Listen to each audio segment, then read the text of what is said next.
Welcome to Brown's Rod and Custom, your home for street rods, muscle cars, and Volkswagen content. This is my dad, Big Ron. He's our body man and fabricator. This is my beautiful wife, Megan, our editor-in-chief and supporter. And this is me, Adam, the designer and mechanic for our projects. If you find our videos helpful, like and subscribe for more content. Hey everybody, welcome back to Brown's Rod and Custom. Wanted to ask you guys if you could do me a favor. If you're watching these videos and checking out the channel and you like what you see, if you guys could hit the subscribe button for me, we would really appreciate that. We are working our way to trying to get monetized so that we can build bigger and better cars and more builds and so on and so forth and keep doing this. And that would help us a lot if you guys could do that for us. So that's really all I got for you. Really appreciate all of you. Stay tuned. We've got lots of cool builds coming. Lots of things starting to happen on a lot of different cars. So it won't just be the Thing. It's going to be the Thing, the 40 Ford, the Apache. There's going to be a lot of things happening. So just stay tuned, and I will try my best to get you as many videos as I can, including Don's 1957 Chevy two-door post that we're working on. There's a lot going on over there too. So stay tuned, guys. Thanks for everything. We really appreciate you. Have a great night. Good morning, everybody. Welcome back to Brown's Rod and Custom. Wanted to welcome you all to our next project. I know you've seen us working on the Apache and stuff, and that's kind of happening in the background, but this is the next full build. Well, I say full build, finishing of a full build. And I kind of wanted to just give you a background on the 1940 Ford here.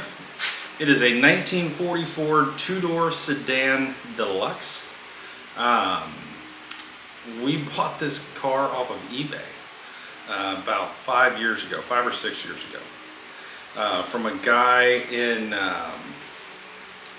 Wisconsin? Yeah, Wisconsin, up by Green Bay.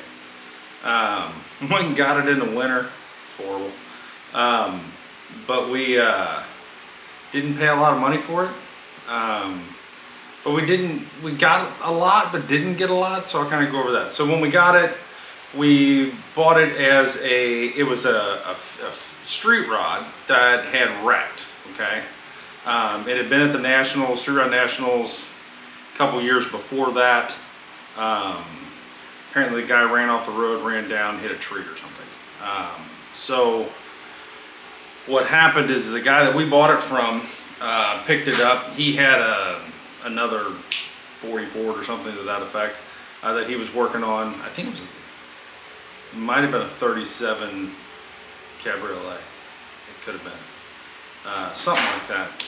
Anyway, he was what he did is he basically parted it out before we got to it. So when we bought this car, it was just a body, the two doors, and the frame. That's what we got. Didn't pay a lot of money for it. I think I've got almost like $700 in it, in the body and frame. Not a lot. Came with a good title, which is great, and brought it home. He also had, which is in this car, I purchased a gas tank from him for I think it was like $150 or something. But he had the fuel injected gas tank, and then from what I understand, this had a fuel injected 302 automatic in it when it wrecked. So it's kind of how we got the car. We brought her home. We were in Falmouth, Kentucky at the time, and just kind of sat in the garage. And about a year later, we moved to Florida here, and I started messing with it. I just kind of had the itch to work on a car, and honestly, about 6 months into that, I didn't have a lot of money to put in it, so on and so forth. The Chrysler 300 showed up, so and then all our time and energy went into the Chrysler, and so that's kind of where we were there. But long story short, this car is a really nice car. There was no rust in this car. It was a rust-free car. Really wasn't all beat up or anything. What got hurt in the wreck was pretty much the front end stuff. It's just sheet metal. So it didn't come with any of that. So we found a guy before we left Cincinnati that was selling a really nice hood and a really nice front fenders. I think it was $1,000 or something, but we went and picked that up, and that's the hood that you see and the front fenders that you see. They're in great condition. Again, no rust, not full of Bondo, not a shit car. We have worked on this car off and on for 6 years. Right now we have it running. It's titled, licensed, all the things. It is a running and driving street rod. Where this car lacks at the moment, for my dad's birthday I bought him a Saginaw 4-speed from the same guy. He didn't build this transmission, but he had it there, that I bought my transmission, my manual, for the Chrysler 300. And long story short, there's an issue with this Saginaw, and to describe it the best is that if you put it in first gear or reverse or any of those beginning gears, it bangs. It wants to jar you and it bangs, which is just terrible. Something's out of whack in there, and it's supposed to have been a brand new Saginaw, but it's getting worse and worse. Originally, excuse me, whoop, pollen's up out here. Originally, we thought it was the rear end when I was out in Taos. So I ordered from the 8 and 9-inch Ford guys, I ordered a new pumpkin, new third member, with the heavy duty waffle case, with the heavy duty yoke and all of that. But what we did is, it's 28 spline, so it's an 8-inch Ford. And so they're all 28 spline from what I understand. But it was a one-wheel wonder, like a 2-something gear, is what we had in it. So I wanted posi. If we were going to go down this road, I just wanted to get a posi and have a gear in it. So right now this is a 355 gear. I think it's a motive gear with an Eaton True Track gear driven posi. I didn't go with the clutch version of the posi because they chatter when you go around corners. They can. I didn't want that. The gear driven ones seem to be, from what I understand, they're just a little more beefy and they don't make noise. So we got that in there. So this has got a hell of a rear end in it. So you got an 8-inch Ford with a 350, I think 350, 355 motive gear with a Eaton True Track gear driven posi. All the bearing seals, all that have been replaced. Brakes are all new, the whole deal. So the rear suspension on this is a TCI, it's the leaf spring kit that they had. The rear suspension kit for a 40 Ford two-door sedan. So it's the leaf springs with the whole brackets and all the things that needed to be there. So it's got the right, correct rear suspension on it. Front suspension, Mustang 2. I believe it's Heights or something. Cross member, and then I think we got the A-arms and all of the components from Speedway. But they've worked out great. It sits good. It rides great. Yeah, there's no issues there. So we got that. I do believe we have the drop spindles on this. So 2-inch drop spindles. So there's that. We got the Saginaw I told you guys about. It has a 350 2-bolt main in it that we had bored 30 over, so it's 355. We had the stock crank turned. We had the stock rods reconditioned and had ARP rod bolts installed. Stiffen it up a little bit there. We went with The compression ratio on this is almost 10 to 1. It's got the camel hump heads, the 194, 150, whatever valve heads, which we had completely gone through, and new valves, new everything, new valve springs. I think it's got Z28 valve springs in it. We went up a tick there, and all of that. And then it's not roller, it's a stock rocker arms and everything, but all of that is brand new, push rods, all of it's new. From what I understand of it, and it sure as hell feels it, it's a 350 horse, probably putting out close to 400 foot-pounds of torque. It's one of the faster cars we've ever built.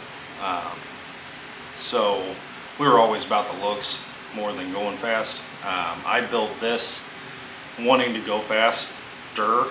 I wanted it to be fun, and it is.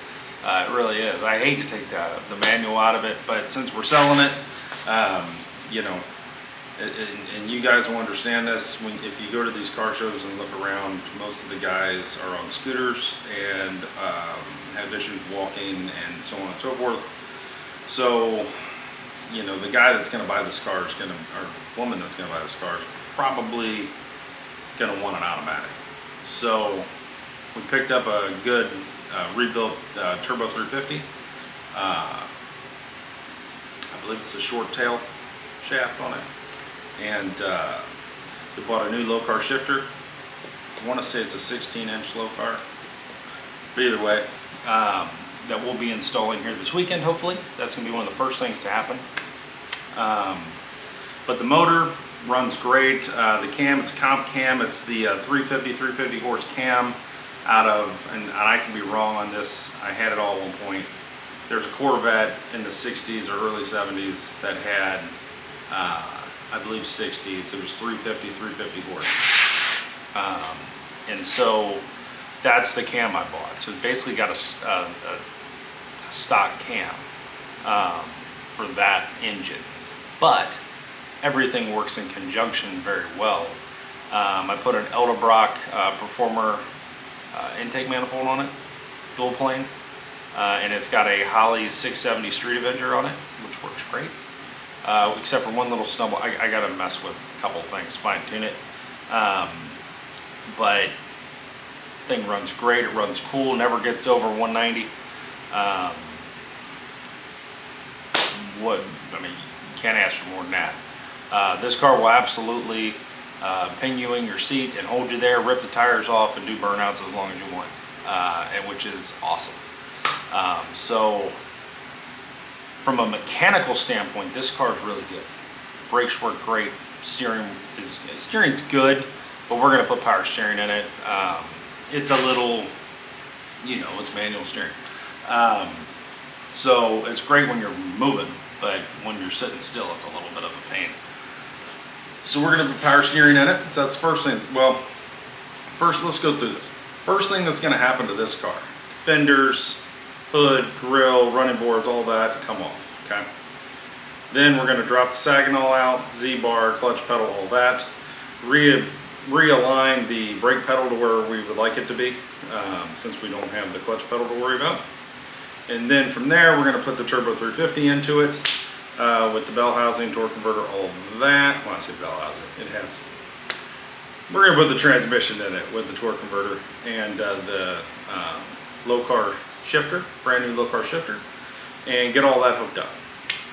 Get our transmission lines hooked up to our tranny cooler. The provisions are already there in the radiator, and get all that done.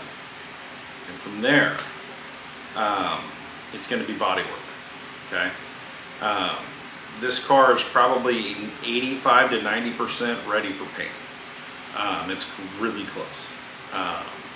We already have the paint, we have the clear, the European clear, we have all the things to do it. So the goal here is to get the transmission in it, get it running and driving good, as far as with the tranny. Everything else is good. And then get the body work done, get the underneath the fenders undercoated, underneath the running boards undercoated. I need to order the rubber covers that go on the running boards. I need to order those. That's not a big deal.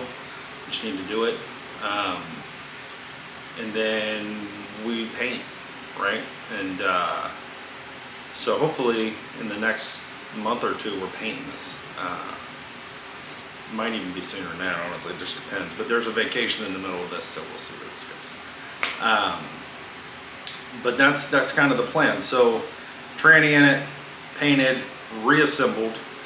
We have brand new polished Torque Thrust 2 rims. We have 17 by 8 in the rear. We have 15 by 7s, I think, in the front. We just need to get tires, not a big deal. Already know what size to get and everything, I just got to do it. And then this will have nice shiny wheels, which will be great. And they're going to look really good on here. What else? So once that happens, we get the vintage air in, we get the power steering on. I need to finish the insulation on the inside. We got a couple wiring things. I got a tail light that's out, but I think when I did some of the insulation, I pulled a wire off of the ground. So I just got to fix that, not a big deal. And then, yeah, load this car up and take it to Wimpy's in Falmouth, Kentucky to have the interior put in. So, which I'm glad I'm saying this because I need to call Wimpy and get on the list. He's about 3 months out. So, so all that's going to happen. And then this car will be done and it'll be up for sale. It's a really good car, guys. Like, it's not a rusty piece of crap. It's really a nice car. We do have a new set of, I mean, literally brand new set of seats for it out of a Buick Enclave, I think, a little SUV.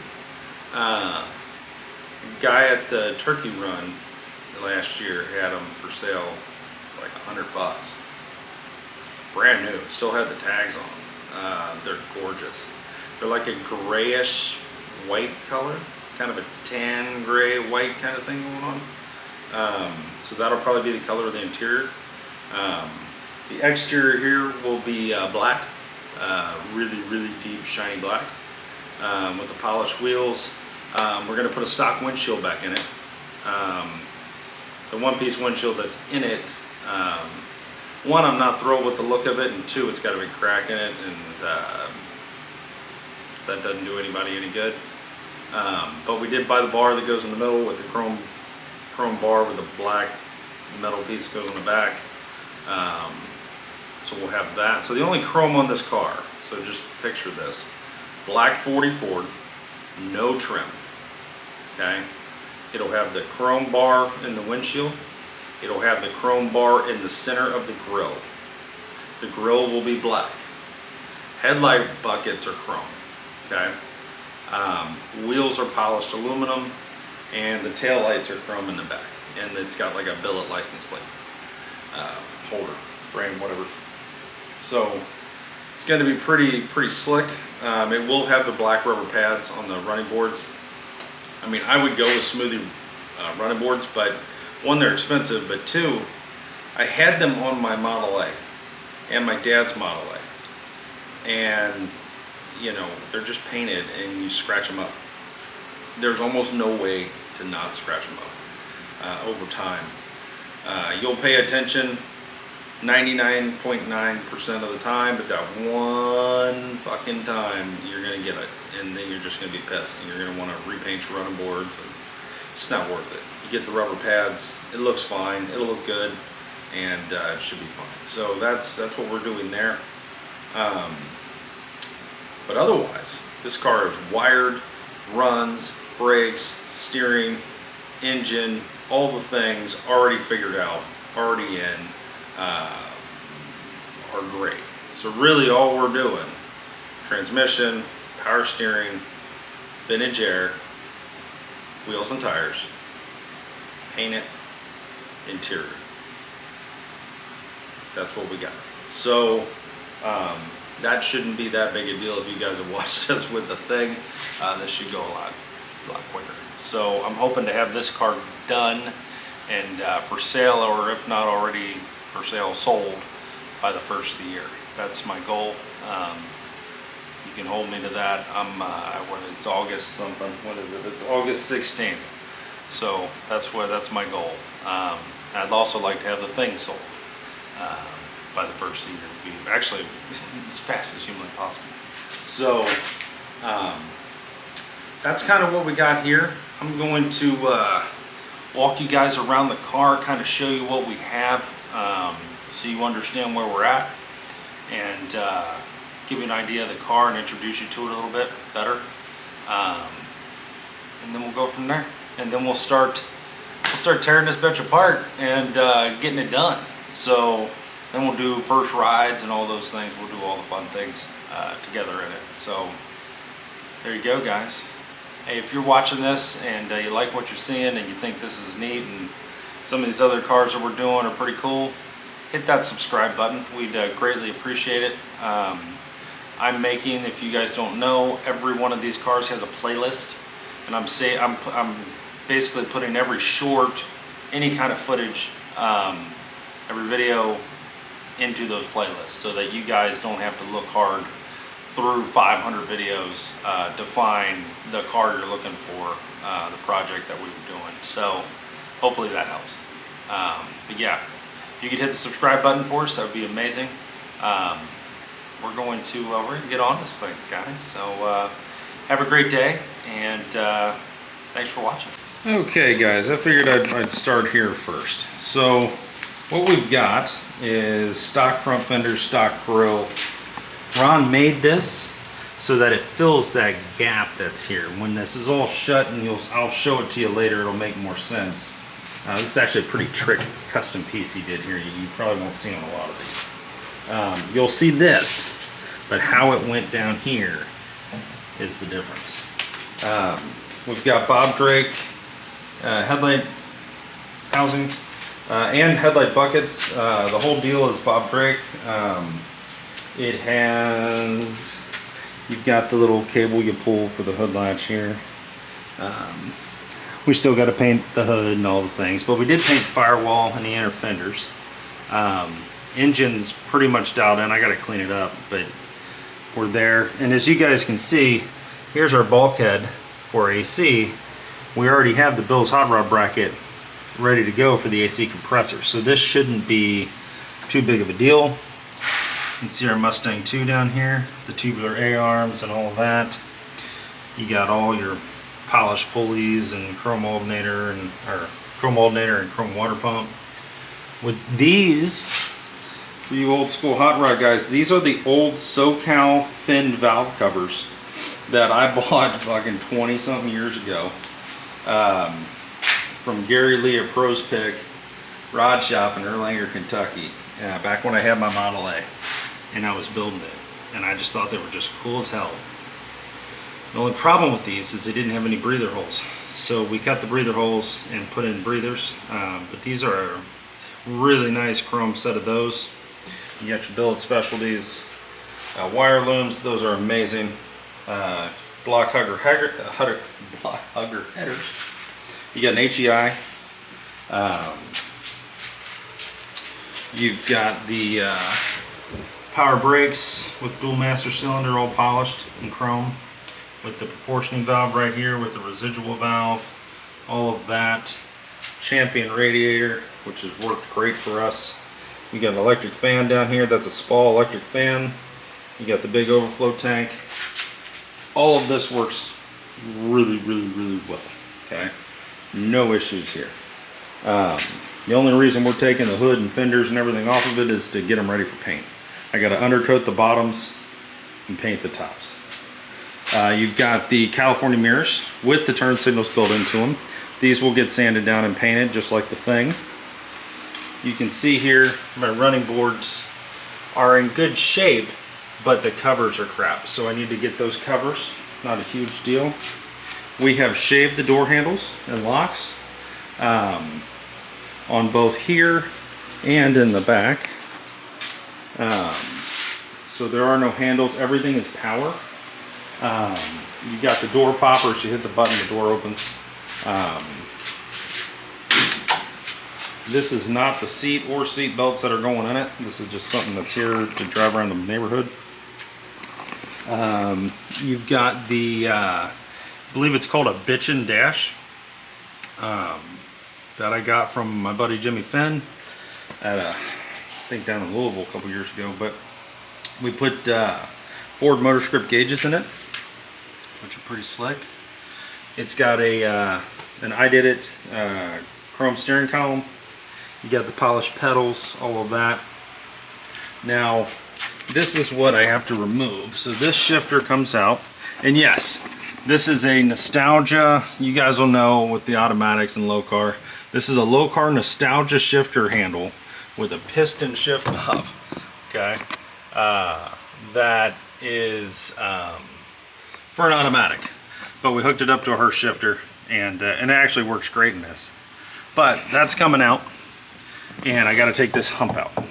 Okay, the floor hump, which I believe came out of a Chevelle or something we bought at a show. We're going to remake the center console. That's not staying. It does have power windows.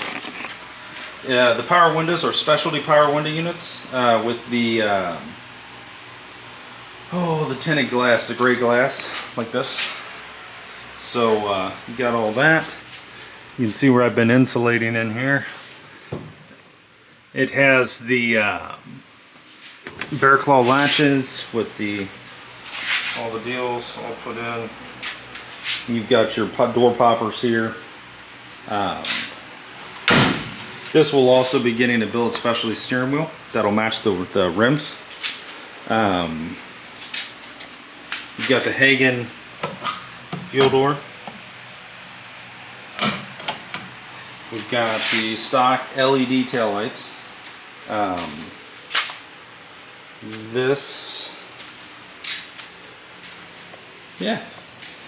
Underneath, we'll get into once I actually get it apart.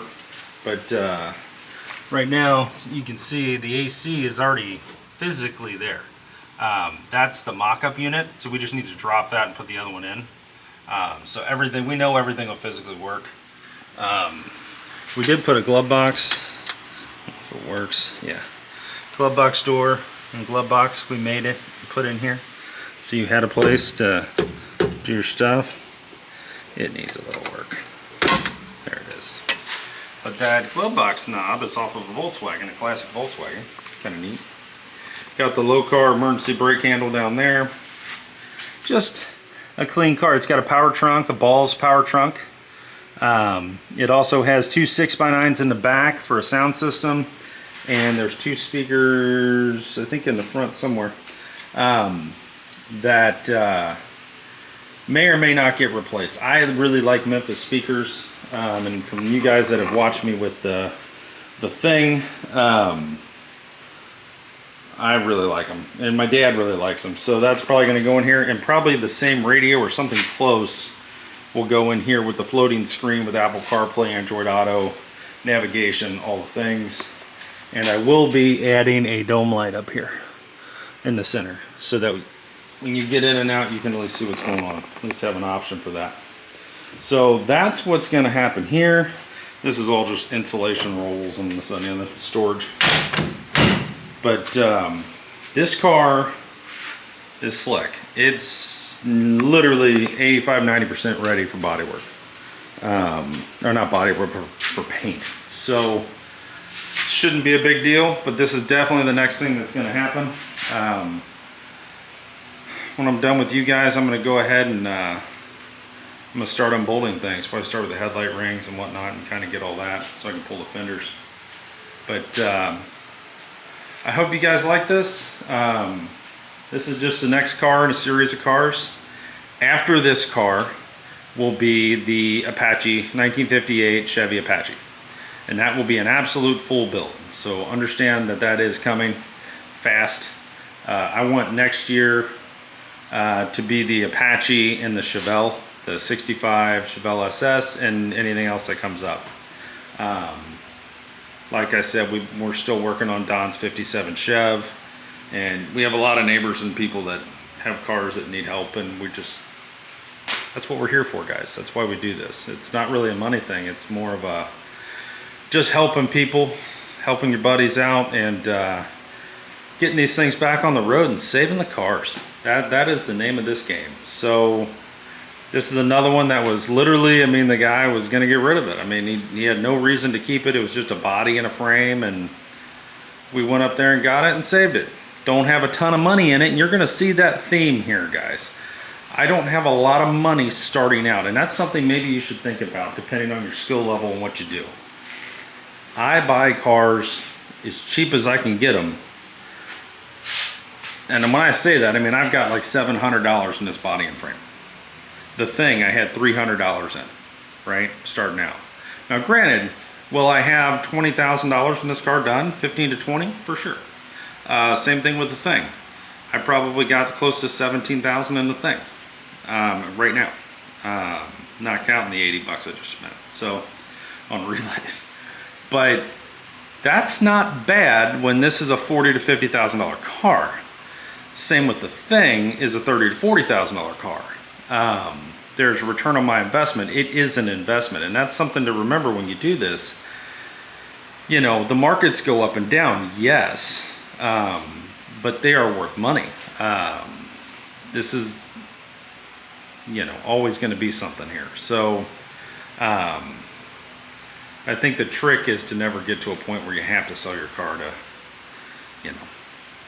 Unfortunately, me and Ron have both been there, and multiple times, and we're not going back. So we're in such a better place now, thank God. But, you know, for years, I mean, it was, you know, you had to sell them just to pay the bills, and, you know, you work on something for years and years and years and put all your time, sweat, dreams, and everything into it, and then you got to get rid of it, and that is just hard.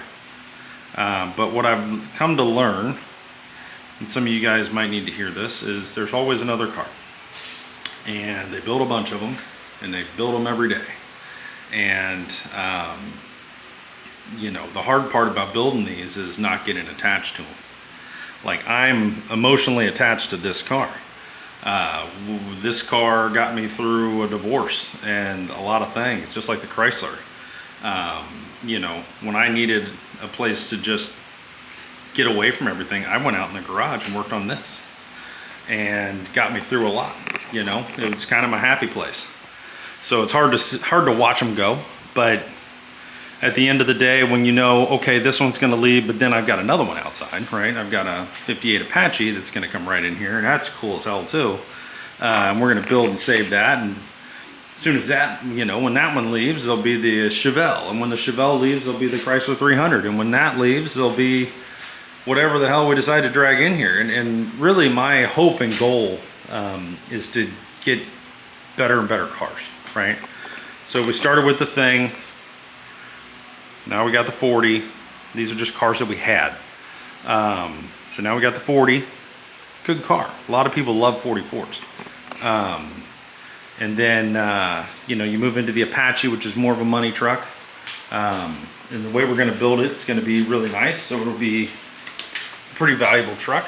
And then you're going to have, you know, the Chevelle 65 Chevelle SS, which is a true SS car, which again, I've got, I think, $1,200 in the Chevelle. Is it rough? Yes, but you know, it's 100% savable, and we're just going to do it. And then like this guy, I mean, that was a $300 car. Isn't that crazy? But these are the next things. This will be the one we'll be finishing while we're working on the 40. For those of you that are new to the channel, that's a 1973 Volkswagen thing. And I'll be tinkering with the Apache as well. I'm going to continue to pull parts off. I need to order some more primer, epoxy primer from Eastwood, but I'll pull the parts off, take them down to bare metal condition them, and they'll look like that hood. And we'll prime them, and that hood looked like that fender a couple days ago. So kind of gives you an idea of what can happen with a little imagination and elbow grease and a little bit of money. But anyway, guys, I'm going to leave you with this. I'm going to go in here and start tearing this thing apart. There should be videos coming almost every day of work on the 40 and work on the thing and work on the Apache. All right, guys, I'm gonna leave you with this. I'm gonna go ahead and start tearing this apart. There will be videos almost every day of work that's happening to this car and to the Thing and to the Apache, and you'll kind of see this thing go from 0 to 100 real fast. So bear with us, and we're gonna get this thing done. I gotta order some parts probably when I come back from vacation. I'll order, I think the first thing I'm gonna get is power steering, and then we'll go from there. Power steering, then vintage air, so I can get everything in and hooked up, and then we'll roll from there. Probably tires once we get it painted. But that's kind of the state of the union here, guys. Thanks for watching Brown's Riding Custom. Hope you guys enjoy what you're seeing, and we'll keep on bringing you the content. Please like and subscribe.